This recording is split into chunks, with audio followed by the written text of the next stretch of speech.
Bueno, pues vamos a la última petición que, bueno, ponemos un poco el contexto para recordarlo. Sobre todo en el Evangelio de Lucas, los discípulos ven que Jesús tiene una forma de rezar y entonces, igual que habían otros maestros que enseñaban a rezar, le dicen, pues explícanos cómo rezas. Los que saben mucho de todo esto dicen que más que unas frases concretas, Jesús lo que enseña es un estilo de rezar, que es lo que hay que pedirle a Dios, ¿no? Y en esta última petición, Jesús les dice que es importante decir, no nos dejes caer en la tentación. Hay que tener cuidado porque la penúltima y la última puede parecer que vamos a hablar de lo mismo.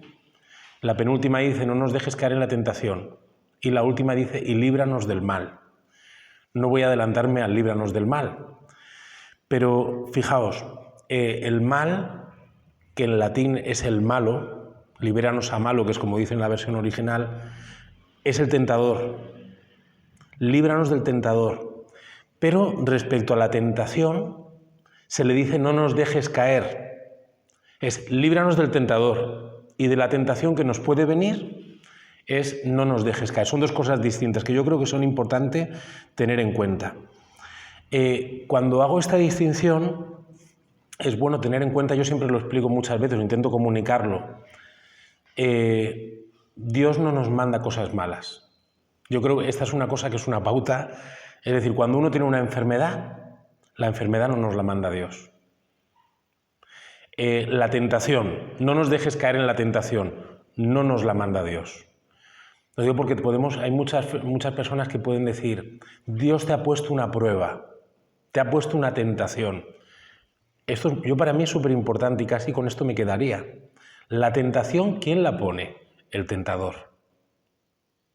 Es decir, hay unos textos muy bonitos, ¿no? Jesús dice, si vosotros que sois malos dais a vuestros hijos cosas buenas, ¿cómo va a ser vuestro Padre del cielo? Yo tengo una tía que algunos la conocéis, Sor Esperanza se llama, ha estado la mitad de su vida en África, misionera comboniana. Y ahora ya está en la casa madre, pues aquí igual que la casa madre está también, ¿no? De las carmelitas, cuando ya están mayores, pues tiene una casa un poco para recogerse. Ella ahora está en cama y bueno, como es súper misionera, pues muchas veces la ponen en silla de ruedas y se va a parroquias a hablar. Pero ella me dice, Jesús, cuidado con lo que predicáis los curas. Ha habido un cura que me ha dicho que esto me lo ha mandado Dios, o que esto viene de Dios. Y yo le he dicho, y ella, que claro, misioneros es que no tienen pudor, y le he dicho que esto no me lo ha podido mandar Dios. Entonces, yo quisiera, haciendo relación al no nos dejes caer en la tentación, darnos cuenta en primer lugar que la tentación viene del tentador. Es decir, muchas veces en nuestra forma de creer podemos intentar vincular a que Dios nos pone pruebas o que Dios nos manda tentaciones para ver si las superamos o no. Y es importante colocarse ante quién nos pone esa prueba. Entonces, tentación, tentador. Dios solo puede querernos. Dios solo nos ama, que ya imaginaos lo que es.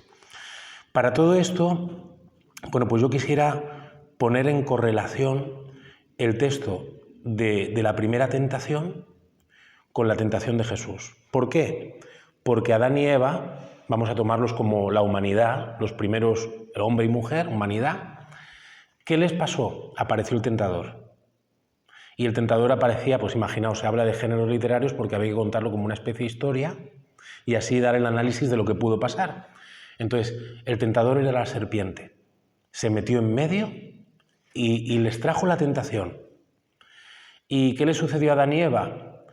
Que el tentador les fue seduciendo en contra de un plan que tenía Dios. El plan que tenía Dios es que eran amigos que paseaban por el Edén, podían pasear, fijaos lo que explica el Génesis, desnudos, no tenían pudor ante su creador, qué vergüenza iban a tener.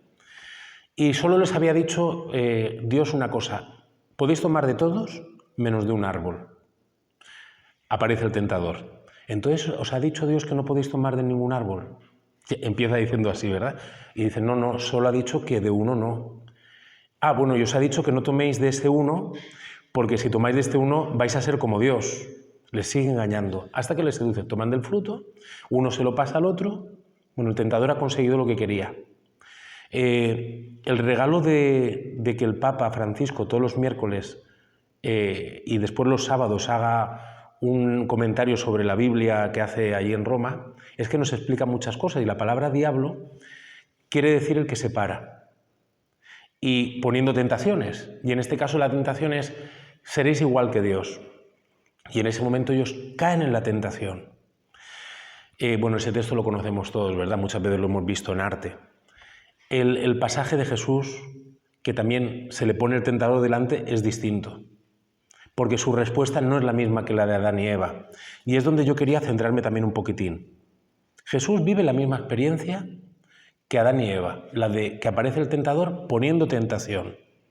La tentación más gorda, que también recibe Jesús, es la de que le va a intentar decir que no es hijo de Dios. Es decir, Jesús es Dios y hombre verdadero, pero es el Hijo de Dios. Y fijaos, a Adán y Eva les quiere estropear el plan de que eran amigos y que vivían como amigos en el Edén. A Jesús le quiere estropear el plan de Dios y la relación bonita que tiene de ser su hijo. Jesús poco a poco va teniendo como una autoconciencia de cuál es su misión.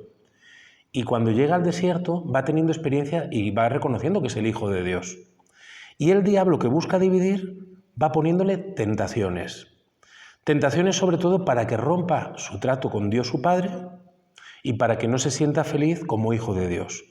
Fijaos que las tentaciones del tentador, del demonio, en el desierto las hace cuando Jesús puede tener más fragilidad, cuando pasa un tiempo sin comer.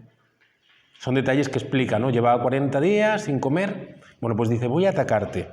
Y sobre todo, fijaos cómo va la esencia de estropear su proyecto con Dios. Le dice: si eres el Hijo de Dios, ¿os dais cuenta de dónde quiere atacar?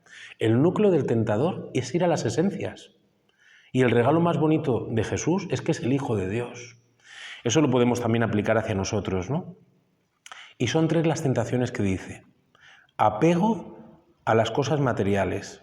Por eso le dice: convierte estas piedras en pan. La desconfianza. Tírate. Y si confías, tu Padre te mandará ángeles. Desconfianza. Y poder. Adórame, le dice el tentador. Hay una clave que me parece muy bonita del Papa Francisco y explica a la luz de este Evangelio cómo vence Jesús las tentaciones. Bueno, nosotros muchas veces diríamos: ¿cómo vencer las tentaciones? Es siendo súper fuerte, ¿verdad? Voy a ponerme cachas a nivel espiritual. Voy a fortalecer mi voluntad. Cuidado con eso, porque fortalecer la voluntad somos flojitos, ¿no? Él dice 2 claves que yo os las comparto. Una de ellas, desde la misma palabra de Dios. ¿Cómo se vence al tentador? Desde la misma palabra de Dios. Fijaos que está en el capítulo 4 de Mateo. Dice: si eres el Hijo de Dios, dice que estas piedras se conviertan en pan. Y dice: no solo de pan vive el hombre, sino de toda palabra que sale de la boca de Dios. En la segunda tentación, también está escrito: no tentarás al Señor tu Dios. Y después le dice a la tercera: al Señor tu Dios adorarás y a Él solo darás culto. ¿Cómo se vence al tentador? A partir de la misma palabra que te da Dios. Esto yo creo que es importante, porque muy poquitas veces luchamos contra el tentador o las tentaciones desde Dios. Fijaos cuántas ideas tenemos. Por ejemplo, hacia nuestras fragilidades. Cuando vamos a confesar que ha habido algo que no ha ido bien, tenemos que desterrar de nosotros que Dios nos está mirando en plan agresivo. Cuando va a la iglesia mucha gente le dicen a los niños pequeños: Dios te está mirando. ¿Sabéis lo que quiero decir? O nosotros, eso es así. Pórtate bien, que Dios te está mirando desde el cielo. Ya tenemos una idea de que nuestro Dios es un Dios. Entonces, vamos a aprender bien cómo es este Dios.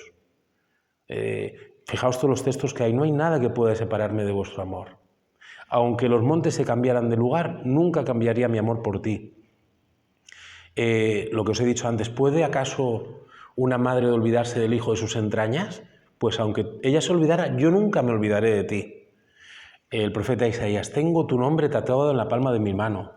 Es decir, ¿por qué tenemos ese talante de cómo es nuestro Dios de otras fuentes? No, es que Dios ya tiene claro o nuestros pecados. No. Entonces yo os invito en primer lugar que la lucha contra la tentación, el no nos dejes caer en la tentación, tenga como arma principal la misma palabra de Dios. Y después hay una segunda clave, que yo creo que es muy interesante. No dialogar con el tentador. ¿Sabéis lo que quiero deciros? No dialogar con el tentador. Me diréis, ¿Jesús dialoga con el tentador? No. Jesús le devuelve la palabra de Dios como resolución de cómo superar la tentación. ¿Quiénes dialogaron con el tentador? Adán y Eva. Adán y Eva empezaron a dialogar con él, a darle respuesta ante todas las cosas. Es decir, ha dicho que no podéis comer. No, ha dicho que sí. No, es que no hace falta decirle al tentador que sí que ha dicho. No hace falta. Hay que cortar esa... Pero no lo digo por puritanismo ni por, fíjate, soy pío y separamos lo santo de lo profano. No, no. Es que el tentador, lo dicen por ahí, ¿no? Es el padre de la mentira, todo lo que queramos, nos va a embaucar y siempre nos va a seducir. El tentador, sobre todo, pone las tentaciones más grandes a la gente que quiere ser más de Dios. Lógicamente, el tentador no va a ir a las personas, iba a decir que yo no espero que no venga, pero no se las va a poner a los mediocres. ¿Sabéis lo que quiero decir? Porque ahí la guerra ya la tiene hecha. ¿El tentador a quién va a ir? Va a ir a los que quieren ser de Dios.